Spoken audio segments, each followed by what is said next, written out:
So hi guys. A lot of people seem to think I give Apple too much credit for some of the innovations they bring out, right? Which is quite ironic because a few years ago, if you told somebody that I really like Apple products, the person would probably think you're joking. But then I want to make this video short, so let's get straight to the point. A few days ago, Apple released a number of products, but then two of them caught my eye.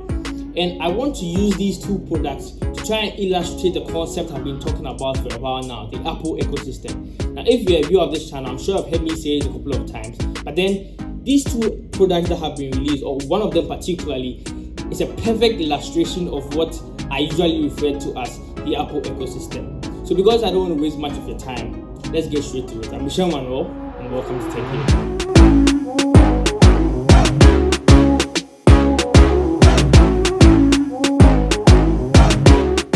So I'm sure everyone has lost something before. Probably it's your keys, your bag, and maybe your wallet. And so with Apple AirTag, you can tag those items that you're looking for when it's lost, right? Now hold on, if you're Ghanaian, I'm sure you're probably thinking that Charlie, this one dear, no go source.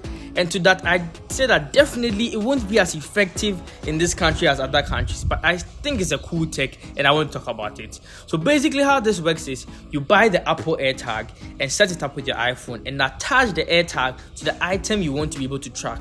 Now the tag communicates with Apple's Find My network. And of course, another question would be, what's Apple's Find My network?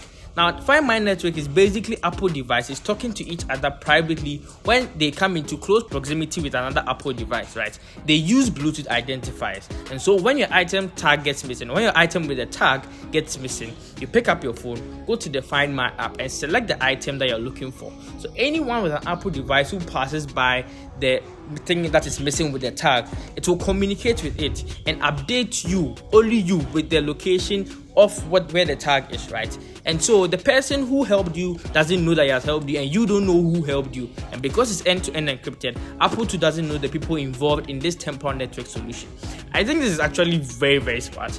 And don't worry, I'll address the issue of privacy very soon. Now remember I said that it uses Apple's Find My network service, right? And that also uses Bluetooth identifier. Think of Bluetooth identifier as Bluetooth ID, but the ID changes multiple times a day, unlike MAC addresses.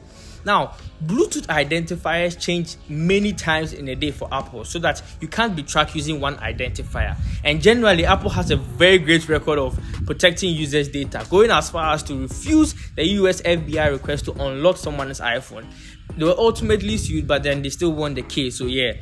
So, the person looking for the lost item would know whose phone helped locate the missing item, and the person who or the helper won't also know that they have helped someone locate his or her item.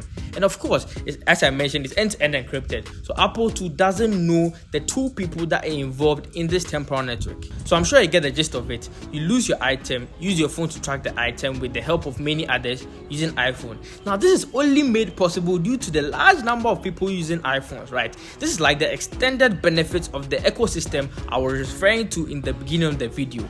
Now people who use iPhones and Macs know exactly what I'm talking about when I talk about the seamless continuity when you switch between your Mac and your iPhone. You can pick calls from your phone on your laptop, continue your browsing history or your notes, and many others, right? So yes, all this is possible in some way or another on other Windows platforms and Android, but it's nowhere as seamless as Apple. And for that, I really think the ecosystem, although I might not fully enter, of course, it has its very, very good benefits without a shadow of doubt. So my time is up, but let me quickly mention the second thing that caught my eye: the Apple TV color calibration with your phone. But you have to know that this only works if you have the Apple TV box or dish, whatever you want to call it. So if you want to watch your show on your old TV or something with accurate colors, you just open the app on your iPhone, point the phone to the TV while the calibrating app is open on your TV, and then using your phone's light sensor, it tries to calibrate your phone's colors or your TV's colors to fit the video, right? And I don't know whether it works perfectly. Of course, you have to try it, but I'm very intrigued with the idea, and I think this is an excellent form of innovation